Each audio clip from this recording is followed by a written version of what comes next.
करते जाना। इस वाली क्लास को जितना भी हो सके अपने दोस्त यार के पास शेयर करना, हर एक ग्रुप के पास। बाकी आपका सीटेट का बैच था जिसमें भारी संख्या में आप लोगों ने एडमिशन लिया, उसका तहे दिल से धन्यवाद। जो भी पेड क्लास में पढ़ना चाहता है इससे पढ़ सकता है। ये आपके सीटेट के सामने जो नोट्स की बुक्स थी, जो बेस्ट सेलर अपने आप में बने रहे, तो जो अगली बार बच्चा तैयारी करेगा इसके माध्यम से पढ़ सकता है। बैच वालों को फ्री ई बुक यहाँ पर देखने को मिल जाती है। आइए भाई सफर की शुरुआत कर लेते हैं। लंबा सफर होने वाला है तो तैयार रहिए मेरे साथ में और करते जाइए अपना असेसमेंट भी साथ के साथ और सीखते जाइए नई नई चीजें भी। ठीक है, आई नीड अ ब्रेक। अरे देखिए सामने आपकी स्क्रीन पर जो क्वेश्चन यहाँ पर दिया हुआ है उस क्वेश्चन को समझना है, फिर उससे संबंधित कंसेप्ट यहाँ पर आपको समझने हैं और एक एक चीज बड़ी बारीकी के साथ समझने हैं, क्योंकि एग्जामिनर यही से चीज आपके एग्जाम में पूछेगा। पर थोड़ा बहुत लैंग्वेज का साथ ट्विस्ट यहाँ पर कर देता है। ठीक है, चलिए शुरुआत कर लेते हैं। सामने आपकी स्क्रीन पर पहला क्वेश्चन दिख रहा है, आप लोग समझने की कोशिश करना क्या कह रहा है पहला क्वेश्चन आपके सामने। पहला क्वेश्चन कहता है कि निम्नलिखित में से क्या वृद्धि यानी कि ग्रोथ से संबंधित नहीं है। क्वेश्चन यहाँ पर आपको नेगेटिव पूछा है कि क्या ग्रोथ से रिलेटेड आपका नहीं है। देखिए अगर आप लोग यहाँ पर देखोगे ऑप्शन नंबर फर्स्ट कि ग्रोथ के बारे में कहा है कि ग्रोथ बाह्य होती है, यानी कि ग्रोथ जो होती है वो एक्सटर्नल यहाँ पर होती है। दूसरा पूछा है आपके सामने ग्रोथ स्पर्ट के बारे में, जो इससे संबंधित नहीं है वो आपको बताना है। तीसरा ग्रोथ के बारे में कहा है ये संरचनात्मक परिवर्तन यानी कि स्ट्रक्चर चेंज की यहाँ पर बात कही है। एंड फोर्थ यहाँ पर दिया हुआ यह मात्रात्मक और गुणात्मक होती है, यानी कि यह आपके सामने क्वांटिटेटिव भी होती है और क्वालिटेटिव भी यहाँ पर आपके सामने देखने को मिलती है। अब देखिए जिन स्टूडेंट की तैयारी बहुत बढ़िया हो रखी है वो तो सीधा क्वेश्चन के ऊपर टूट पड़ना और नई नई चीजें नए नए क्वेश्चन यहाँ पर समझना। और देखिए सबसे मेन बात आपको बताऊं ना, जो आज की इस क्लास के अंदर जो आपको 100 क्वेश्चन यहाँ पर देखने को मिल रहे हैं, भाई कोई भी क्वेश्चन आपका प्रीवियस ईयर क्वेश्चन से संबंधित एज इट इज नहीं है, वो आप लोगों ने याद कर रखे हैं, छुट्टे क्वेश्चन पढ़ते आंसर दे दे। तो सारे के सारे 100 क्वेश्चन आपके सचिन सर द्वारा यहाँ पर बनाए गए, यानी मेरे द्वारा बनाए गए।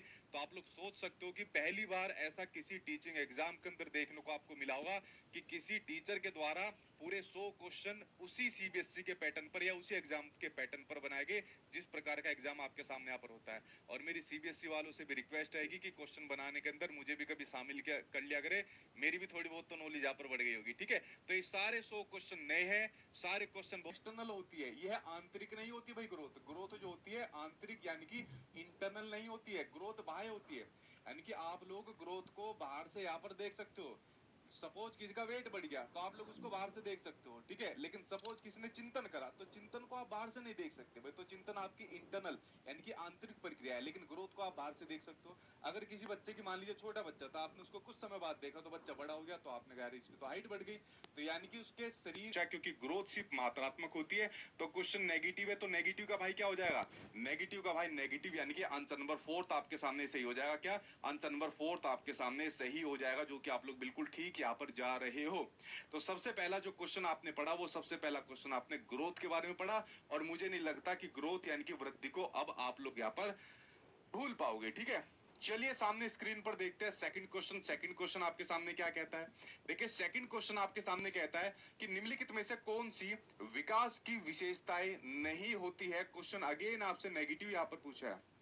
नेगेटिव क्वेश्चन आज मैंने थोड़े ज्यादा लिए ताकि एग्जाम के अंदर आप लोग अपने कान के पट्टों को ज्यादा खोल के रखो, क्योंकि वहां एग्जाम का प्रेशर इतना होता है, नेगेटिव आपको दिखता नहीं है तो आप लोग वहां पर गलत आंसर फिर लगा देते हो, ओमार सीट के अंदर गोला भर देते हो, फिर कुछ नहीं हो सकता भाई। ठीक है, तो इसलिए जितनी भी गलती होनी है आज की इस क्लास के अंदर करना, एग्जाम के अंदर गलती नहीं होनी चाहिए।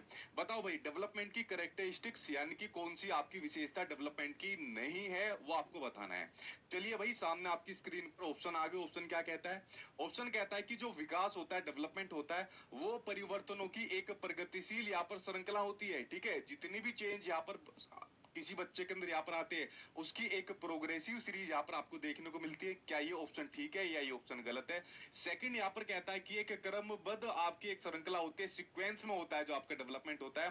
थर्ड ये एक डिसकॉन्टिन्यूस यानी कि अनिरंतर या जिसको असतत प्रक्रिया के रूप में माना जाता है, क्या डेवलपमेंट ये होती है। क्या डेवलपमेंट संचय यहाँ पर होती है यानी कि क्यूमुलेटिव नेचर की होती है, ये आप लोगों को बताना है। जल्दी से इसका आंसर दीजिए और तब तक मैं इसके बारे में थोड़ा आपको यहाँ पर एक्सप्लेन करता हूँ।